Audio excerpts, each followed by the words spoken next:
अब दिख हाँ, रहा है? दिखा दिखा दिखा दिखा। तो आज का हमारा टॉपिक है, जो आर्थिक आधार पर विश्व का वर्गीकरण होता है इकोनॉमिक्स के पॉइंट ऑफ व्यू से। वो 4 टाइप के कैटेगरीज हैं, वर्गीकरण किया गया है। पहला है पहली दुनिया यानी first world, second world, third world और फोर्थ वर्ल्ड। जो प्रथम दुनिया है वो है विकसित देश। किसी भी देश को 3 मानदंड होने चाहिए जिसको हम पहली दुनिया में उसको रख सकें। पहला तो उसका पर कैपिटा इनकम 12,000 डॉलर से ऊपर होना चाहिए। 12,000 एग्जैक्ट है, $12,745 से ऊपर हो। फिर है उसका जो आधारभूत ढांचा हो वो बहुत मजबूत हो, विकसित हो। फिर है और सर्विस सेक्टर का योगदान बहुत ज्यादा होना चाहिए। एग्जाम्पल आप कोई भी देश देख लीजिए, फॉर एग्जाम्पल कतर है, उसका जो पर कैपिटा इनकम है बहुत ज्यादा है। इंडिया का सर्विस सेक्टर में योगदान बहुत ज्यादा है। साउथ अफ्रीका का आधारभूत ढांचा बहुत अच्छा है। कोई भी देश ये तीनों मापदंड पूरा करेंगे तो वो पहली दुनिया में आएंगे, यानी कि फर्स्ट वर्ल्ड में आएंगे। उसी दुनिया में साम्यवादी देश रहते हैं, यानी कि कम्युनिस्ट कंट्रीज। कम्युनिस्ट कंट्रीज वो कंट्रीज थे जो भी मार्केट पे उनका कंट्रोल होता था, गवर्नमेंट का कंट्रोल होता था, वो सेकंड वर्ल्ड में थे। अब एक ही देश रह गया है नॉर्थ कोरिया, लेकिन फिर भी इसमें जो भी कम्युनिस्ट कंट्रीज थे उनको रखा जाता है। सर इसमें अफगानिस्तान भी आएगा? नहीं, अफगानिस्तान नहीं है। अफगानिस्तान तो फोर्थ वर्ल्ड, वो तालिबान वालों ने वो किया था ना। फोर्थ, एकदम फोर्थ है, तो थर्ड में भी नहीं है। ठीक है।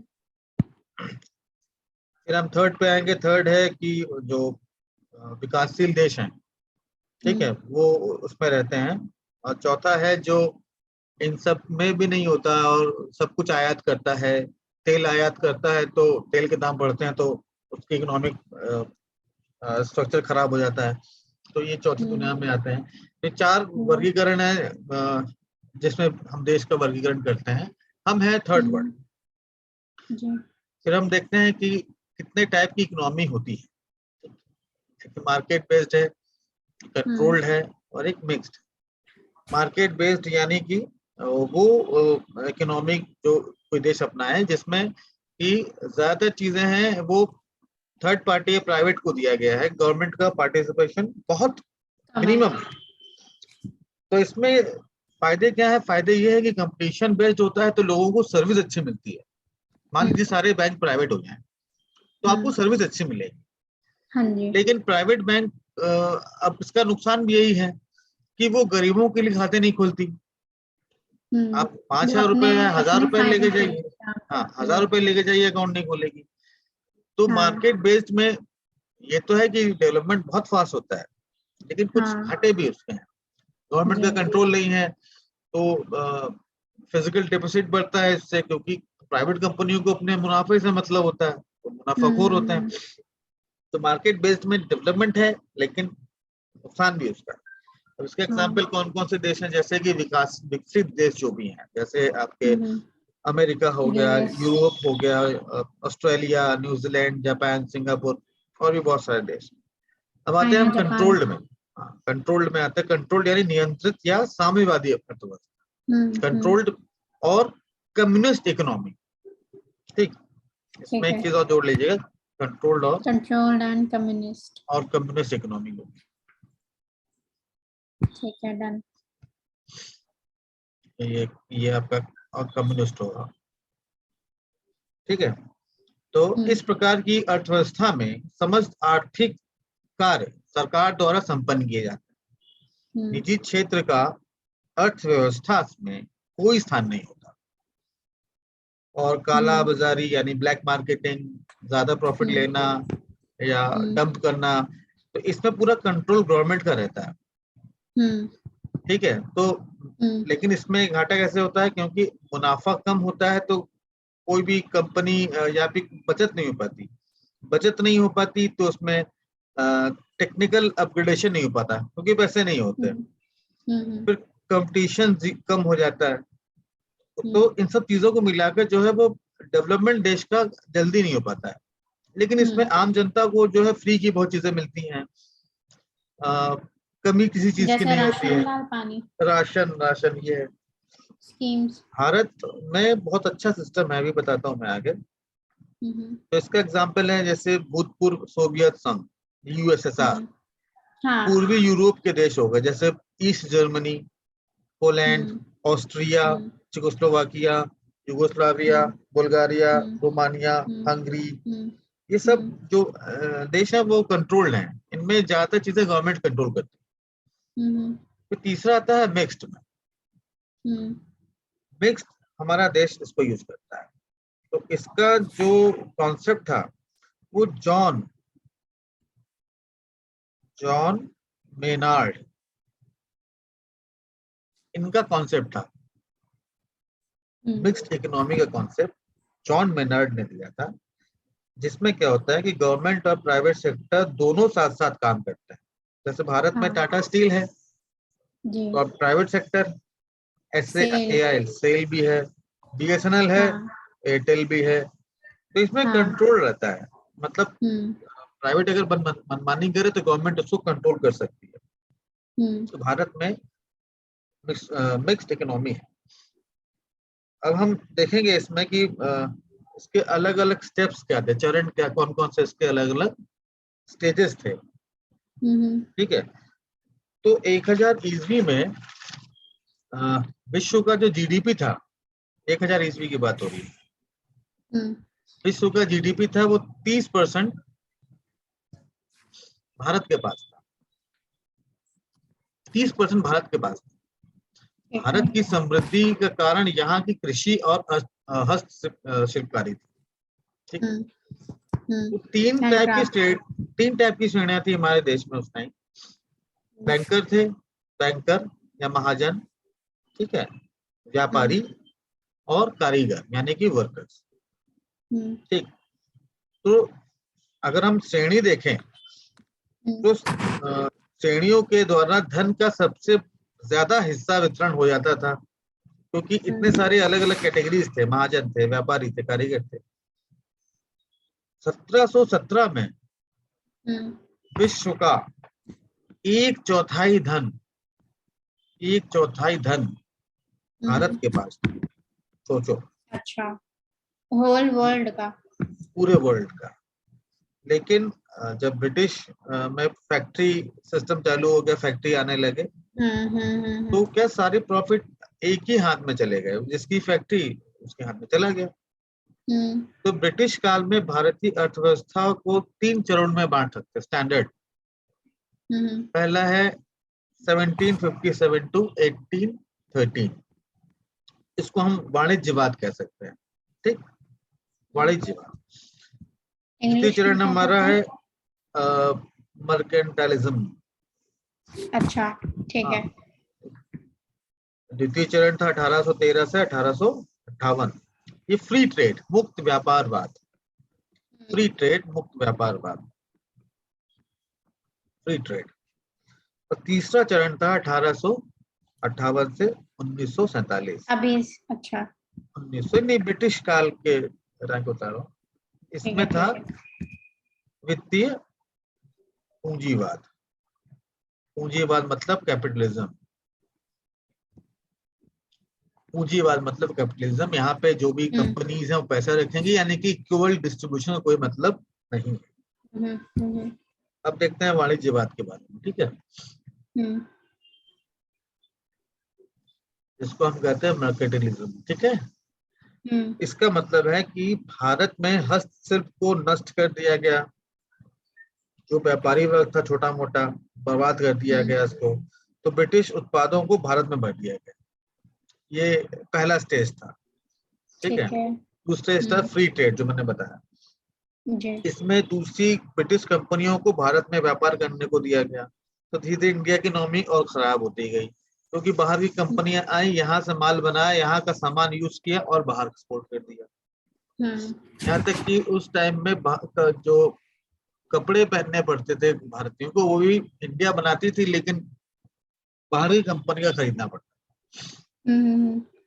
तीसरा है फाइनेंशियल कैपिटलिज्म, यानी कि वित्तीय पूंजीवाद। तो अंग्रेजों ने बैंक, बीमा सब संस्थाएं प्रारंभ कर दी, ठीक है, और एक जगह पैसा जाने लगा इसका।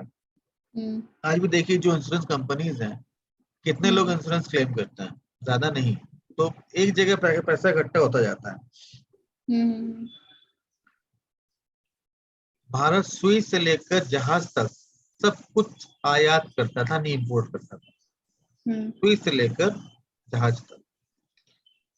फिर आई हमारी न्यू इकोनॉमिक पॉलिसी, 1991 में आ जाता है हम सीधे, न्यू इकोनॉमिक पॉलिसी। सर इसका टाइम पीरियड क्या है? 1991 से करंट? 1991 से करंट है वो, बिल्कुल करंट है। ये आजादी के पहले का था, आजादी के बाद हमने ये अपनाया। तो 1991 में सोवियत संघ अलग हो गया, टूट गया, ठीक है। यूएसएसआर 15 देशों में बट गया, इसमें रशिया भी है, यूक्रेन भी है, चेकोस्लोवाकिया भी है ना। तो बहुत सारे देश में बट गया, 15 देशों में बट गया। आज यूक्रेन और रशिया का झगड़ा भी हो रहा है। हाँ। 1991 में दोनों देश एक थे। हाँ, तो जैसे इंडिया पाकिस्तान। हाँ, जिसका भारतीय अर्थव्यवस्था में गहरा प्रभाव पड़ा। भारत के पास मात्र $1 अरब का विदेशी मुद्रा कोष बचा, $1 अरब मात्र, $1 अभी अरब बचा हुआ है। नहीं 1991 में। तो इस, और ये कितना चल सकता था? मात्र 3 हफ्ते के लिए। हाँ, ये सर वो वाला टाइम है क्या जब आपने मेरे को बताया था कि पहले आईसीआईसीआई सरकारी था, बाद में इसको प्राइवेट कर दिया गया? हाँ, इसको क्योंकि खाने के लिए ज्यादा वो नहीं बचा था। नहीं ये वो दूसरा कंफ्यूज कर रही है। चलिए आगे बढ़ते हैं। भारत को आईएमएफ से ऋण प्राप्त करने के लिए उसकी शर्तों को स्वीकार करना पड़ा। नई आर्थिक नीतियां, ठीक है, आईएमएफ के इस दबाव का रिजल्ट है। जो आईएमएफ है, इंटरनेशनल मॉनेटरी फंड, ठीक है, ये एक संस्था है, ये दुनिया भर को कर्जा बांटती है, ठीक है। तो कर्जा बांटती तो है, लेकिन अपनी पॉलिसी भी लगाती है।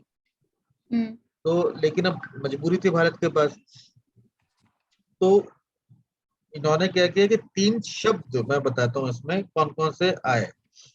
पहला है उदारीकरण, यानी कि लिबरलाइजेशन, फिर है प्राइवेटाइजेशन, निजीकरण, फिर है ग्लोबलाइजेशन, वैश्वीकरण। तो लिबरलाइजेशन मतलब क्या होगा? उदारीकरण मतलब हम उदार हैं।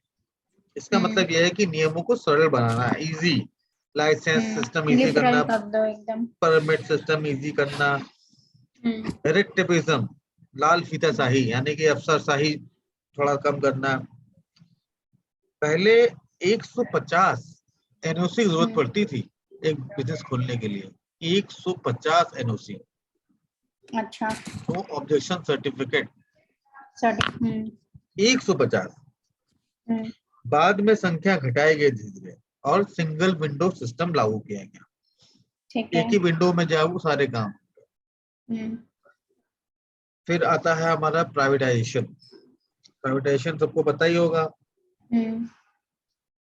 प्राइवेटाइजेशन का मतलब है किसी भी चीजों में जिसमें गवर्नमेंट का काम होता है उसको हमने आउटसोर्स कर दिया, प्राइवेट कंपनी को भी लाइसेंस दे दिया बनाने का। हाँ, कोई प्राइवेट आदमी अपना काम करे।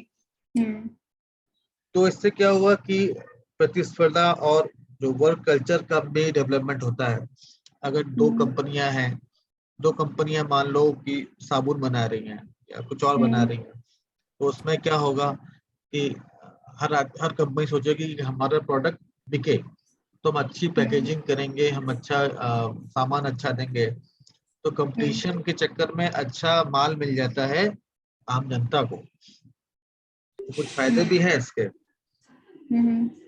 और इसी के साथ एक कॉन्सेप्ट और था, CSR, ठीक है, जिसको कॉर्पोरेट सोशल रिस्पॉन्सिबिलिटी बोलते हैं। और इसी में एक और टर्म है PPP, पब्लिक प्राइवेट पार्टनरशिप। आजकल PPP मॉडल बहुत चल रहा है भारत सरकार में, बहुत चल रहा है।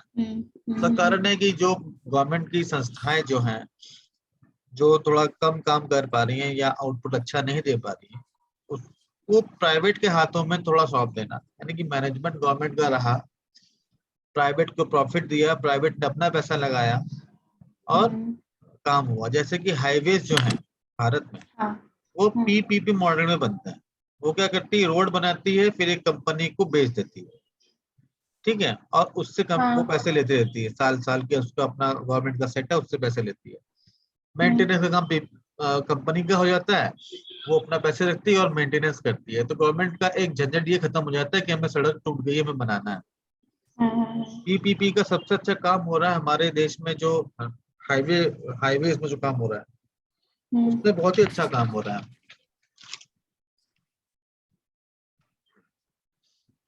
फिर हम आते हैं ग्लोबलाइजेशन।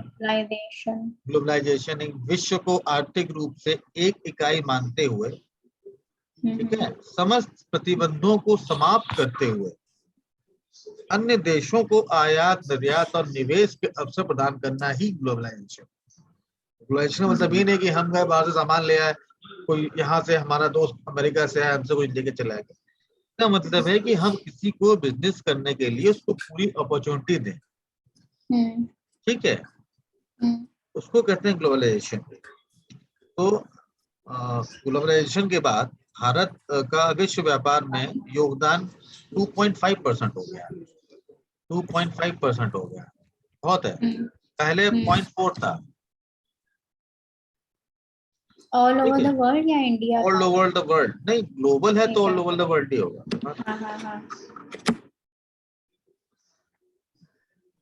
फिर हम आते हैं इसमें अगले टॉपिक में हमारा, क्या हमारी विशेषताएं हैं भारतीय अर्थव्यवस्था की, ठीक है, इसके पॉजिटिव इम्पैक्ट हैं, इसके नेगेटिव इम्पैक्ट हैं और कुछ और व्यवस्थाएं हैं। तो इसके अगर हम पॉजिटिव इम्पैक्ट को लेकर चलते हैं तो भारत का जीडीपी विश्व में 9वें स्थान पर है, ठीक है, जीडीपी 9वें स्थान पे, ठीक है। यूएसए, चीन, Japan, Germany, UK, France, Bharat, ठीक है, ब्राजील, इटली, ठीक, ये रैंक्स है। रैंक्स मैं बता दूं, पहले सबसे पहले आता है यूएसए, फिर चाइना, जाहिर सी बात आएगा, दूसरा चीन, तीसरा जापान, चौथा जर्मनी, ठीक है, और पांचवा यूके, यूनाइटेड किंगडम, छठवां है फ्रांस, फिर है ब्राजील, फिर है इटली, फिर है 9th नंबर पे भारत, फिर है रशिया। तो रशिया का सिस्टम पूरा अलग है, उसके जीडीपी में परसेंटेज क्या कुछ को फर्क नहीं पड़ता, वो अलग कंट्री है एकदम, ठीक। लेकिन अब परचेजिंग पावर पैरिटी को अगर आधार बनाए, परचेजिंग पावर पैरिटी एक मानक होता है, ठीक है, परचेजिंग पावर पैरिटी, नोट कर लिया, ये एक मानक होता है जिसमें भारत तीसरे नंबर पर है।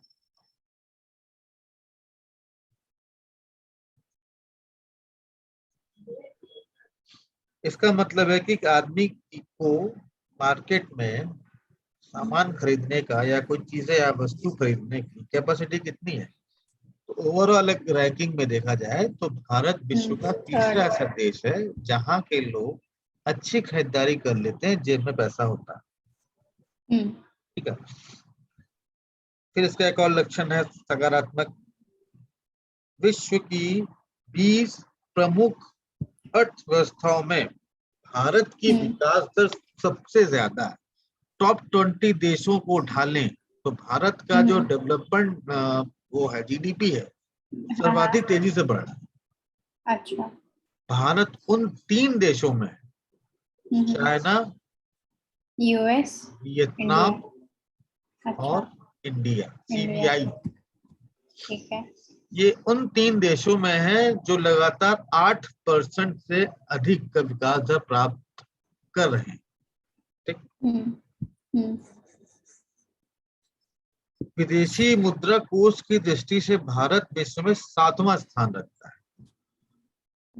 ठीक, विदेशी मुद्रा कोष मतलब फॉरेन रिजर्व, ये थोड़ा बढ़ता घटता रहता है। मैं जो भी करंट है वो मैं आपको एक अलग शीट पे अभी नोट कर दूंगा, ठीक है, एकदम लेटेस्ट है।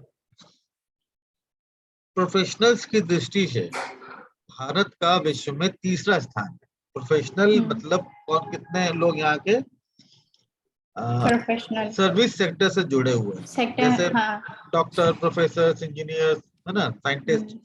तो पहला है यूएसए, दूसरा है चीन, तीसरा है भारत। ठीक, इंडस्ट्रियल प्रोडक्शन, औद्योगिक उत्पादन की दृष्टि से भारत विश्व का 6वां देश है। इंडस्ट्रियल प्रोडक्शन,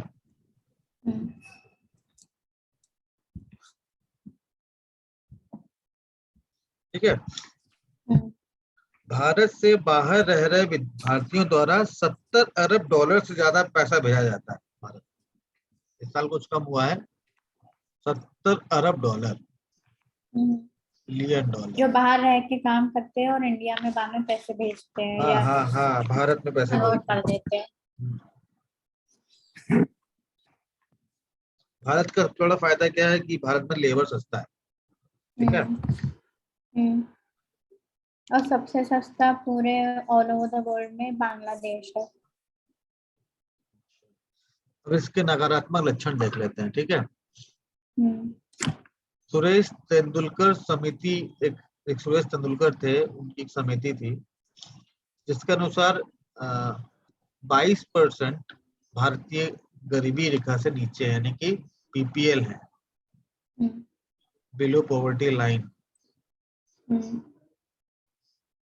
जिनकी आय 33 रुपए से भी कम है, 33 रुपए पर डे से भी कम है,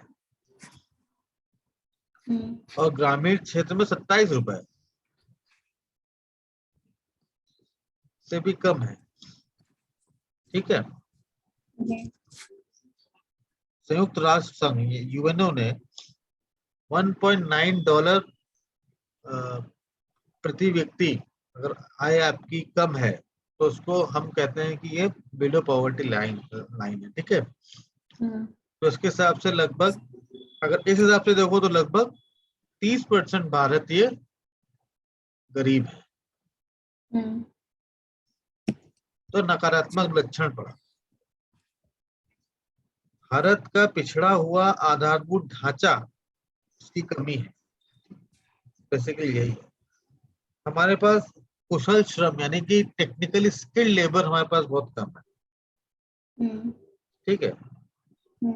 मात्र 27% लोग ही किसी भी काम के लिए वो है, ट्रेंड है, बाकी ऐसा ट्रेंड है। फिर आता है हमारा यहाँ का वो करप्शन, ये नेगेटिव लक्षण है हमारे यहाँ के इकोनॉमिक्स के। फिर अन्य विशेषता अगर हम देखें तो भारत एक कृषि प्रधान देश है। किसानों की मानसिकता जो भारत की है वो परंपरावादी है, यानी कि रिचुअल्स मानते हैं, ट्रेडिशनल्स मानते हैं, उस हिसाब से काम करते हैं। साइंटिफिक फार्मिंग नहीं करते ज्यादातर, ठीक है। तो इसलिए थोड़ा सा और फर्क पड़ता है कि अगर किसान, जो कि भारत में सबसे ज्यादा हमारे यहाँ प्राइमरी सेक्टर में किसान ही आते हैं, विकास दर बढ़ सकती है अगर किसान थोड़ी सी उन्नत खेती करें, हालांकि अभी शुरुआत हो चुकी है। भारत की निर्धनता का सबसे बड़ा कारण क्या है कि दुष्चर चक्र, यानी कि एक साइकिल बनता है। तो साइकिल क्या होता है, इसको आपको दिख जाएगा, इसमें साइकिल इसमें दिख रहा होगा, अनएम्प्लॉयमेंट, ठीक है। अब अनएम्प्लॉयमेंट है तो पॉवर्टी होगी, पॉवर्टी है तो स्कैरसिटी होगी, सेविंग बचा नहीं पाएगा पैसा, ठीक है। स्कैरसिटी सेविंग की होगी तो इन्वेस्टमेंट कम करेगा, इन्वेस्टमेंट कम करेगा तो इंडस्ट्रीज नहीं खुलेंगे, इंडस्ट्रीज नहीं खुलेंगे तो फिर बेरोजगारी आएगी। तो ये इसको कहते हैं साइकिल ऑफ पॉवर्टी। पूरी साइकिल है। हाँ, साइकिल ऑफ पॉवर्टी, इसको आप नोट कर लीजिए, ठीक है। इसको नर्क्स ने हाँ, इसका वो दिया था, नर्क्स, NERKS, ये इनका थ्योरम है, ठीक है। साइकिल ऑफ पॉवर्टी है। आर्थिक विषमता यानी कि जो डिसबैलेंस ऑफ मनी डिस्ट्रीब्यूशन है, भारत में सबसे ज्यादा है। हाँ, 90 अरबपति हैं भारत में, 90 मात्र। अरबपति तो बहुत सारे हैं, 90 ऐसे अरबपति हैं जिनके पास भारत की जनसंख्या क्या 10% जनसंख्या पैसा भारत उनके का पास पैसा उनके पास, जी। ठीक है। सॉरी, 90 ऐसे अरबपति हैं जिनके पास 1/3 पैसा है देश का, 1/3 1/3 पैसा, ठीक है। वो भी बहुत होता है। 1/3 पैसा, 1/3 इन्हीं के पास है। और जो 10% जनसंख्या है उसकी प्रति व्यक्ति संपत्ति जो अगर देखें, ऐसे 10% लोग हमारे देश में जिसके पास 290 रुपए है बचत टोटल, उनके पास औसत संपत्ति है। तो हमारे देश में गरीबी बहुत ज्यादा है, ठीक है। तो आज हम इतना इस क्लास में लेंगे, अगली क्लास होगी हमारी वो थोड़ी सी दूसरे टॉपिक पे होगी।